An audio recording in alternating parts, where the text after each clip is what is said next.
Hello दोस्तों, नमस्कार। मैं प्रवीण भाटी आप सभी का एक बार फिर से स्वागत करता हूं आपके अपने यूट्यूब चैनल IT एंड शिक्षा पर। हमारी सी प्रोग्रामिंग की सेकंड क्लास है। आज हमारा जो टारगेट है वो है 2 नंबर्स को ऐड करना।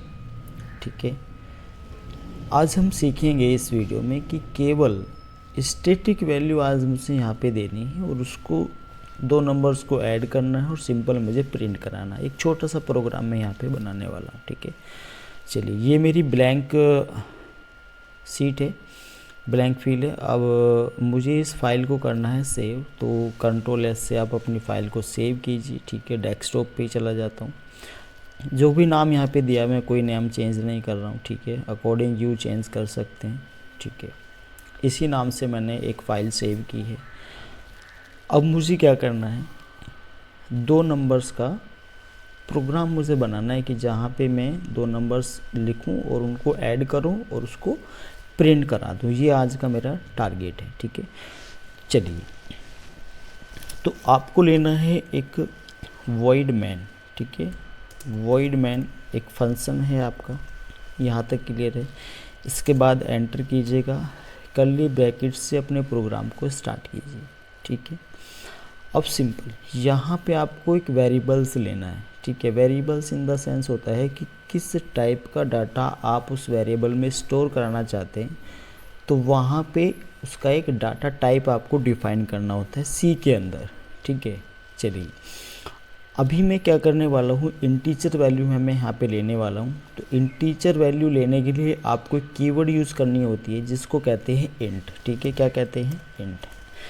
इंट आपने कीवर्ड ली, मैंने एक नम नाम का एक नंबर 1 नाम का एक वेरिएबल्स बनाया, स्पेस दिया, इक्वल टू किया, स्पेस दिया, और मैंने यहाँ पे 23 या 25 में यहाँ पे रख लेता हूँ। ठीक है, 25 मैंने नंबर 1 में रखा। फिर से मैंने एंटर करा, इंट नंबर 2 के लिए मैंने सेकंड वेरिएबल बनाया, enter, equal to, and 13 value मैंने यहाँ पे रखी है। उसके बाद सेमीकोलन। ठीक है, यहाँ तक क्लियर है। अब मुझे क्या करना है, मैं ये चाहता हूँ कि नंबर 1 में जो वैल्यू है प्लस नंबर 2 में जो वैल्यू है वो ऐड हो जाए। ठीक है, ऐड हो जाए, लेकिन ये ऐड तो हो गई। अब मुझे इसको स्टोर कराना है, तो एक वेरिएबल में यहीं पे बना देता हूँ, इंट नाम का एक मैंने सम वेरिएबल्स बनाया है, और उसमें मैंने किसकी वैल्यू करा दी, नंबर 1 और नंबर 2 की जो वैल्यू है वो मैंने सम नाम के वेरिएबल्स में स्टोर करा दी। यहाँ तक चीज़ें क्लियर हैं। चलिए, अब ये टास्क तो हो गया मेरा कंप्लीट। अब मेरा टास्क है प्रिंट कराने का। तो प्रिंट कराने के लिए आपको करना है प्रिंटफ फंक्शन को यूज।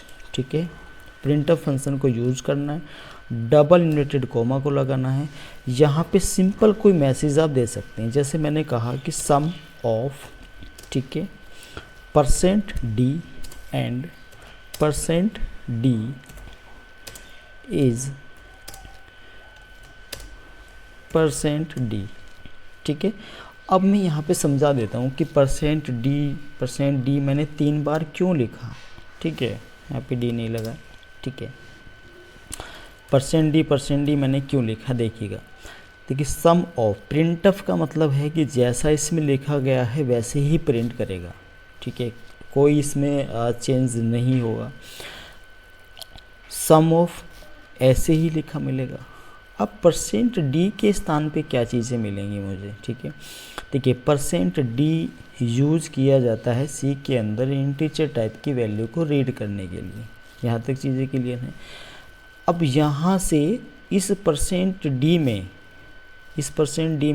मुझे कौन सी वैल्यू को रीड करवाना है, इस d के अंदर कौन सी वैल्यू को स्टोर करना है, इस d के अंदर कौन सी वैल्यू को स्टोर करना है, ये मेरे पे डिपेंड करता है। आप देखिएगा, सपोज कीजिएगा मैं यहाँ पे चाहता हूँ, देखो सम कैसे आएगा कि first number and second number equal to D का मतलब क्या है कि मैं कहूँ कि भाई यहाँ पे मान के चलिए, यहाँ पे इस डी के स्थान पे 25 है, इस डी के स्थान पे 13 है, तो इक्वल टू क्या आना चाहिए, 38 आना चाहिए, है ना।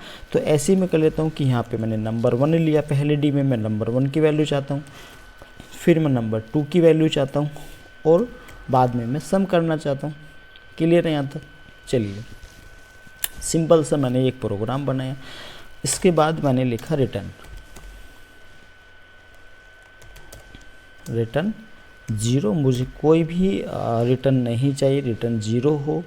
और सिंपल आपको क्या करना है, बिल्ड करना है यहाँ से।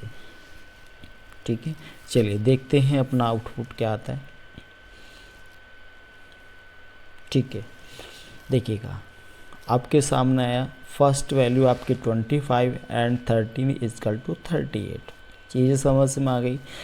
अब सपोज कीजिएगा यदि मैं इस डी में, यानी कि जो फर्स्ट डी है इसमें, अगर यहाँ पे नम n1 की जगह सम वैल्यू को स्टोर कराऊँ, यहाँ पे देखना सम इसमें कोई भी चेंज नहीं करेगा, जैसा आप लिखते हैं वैसे ही वो प्रिंट करेगा। देखते हैं, एक बार आपको मैं यहाँ पे आउटपुट दिखाता हूँ, देखिएगा।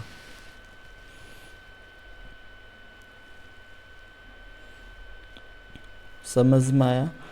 फर्स्ट डी में मैंने टोटल की वैल्यू को स्टोर करा दिया, फिर सेकंड वैल्यू, फिर टोटल। ये चीज़ें समझ में आ गई। तो प्रिंटफ का मतलब है केवल और केवल डेस्क आपके जो आपने लिखा है उसको बिल्कुल उसी फॉर्मेट में दिखाना। ठीक है, तो यहाँ तक चीज़ें समझ में आ गई होगी आपकी कि ये जो प्रिंटफ है ये फंक्शन क्या काम करता है। ठीक है, तो आज हमने एक छोटा सा प्रोग्राम यहाँ पे बनाया, 2 नंबर्स को ऐड किया। ठीक है, और उसको सिंपल प्रिंट कराया है। जो हमारी नेक्स्ट वीडियो रहेगी वो हम एक यूज़र को मैसेज देंगे, फिर यूज़र वहाँ से कोई भी एक नंबर्स एंटर करेगा, फिर सेकंड नंबर एंटर करेगा, देन हम उसको स्टोर करेंगे, तब हम चीज़ें उसको शो कराएंगे। ठीक है, ये हमारे नेक्स्ट आपकी क्लास रहेगी। ठीक है, चलिए मिलते हैं नेक्स्ट वीडियो में, जब तक के लिए टाटा बाय बाय।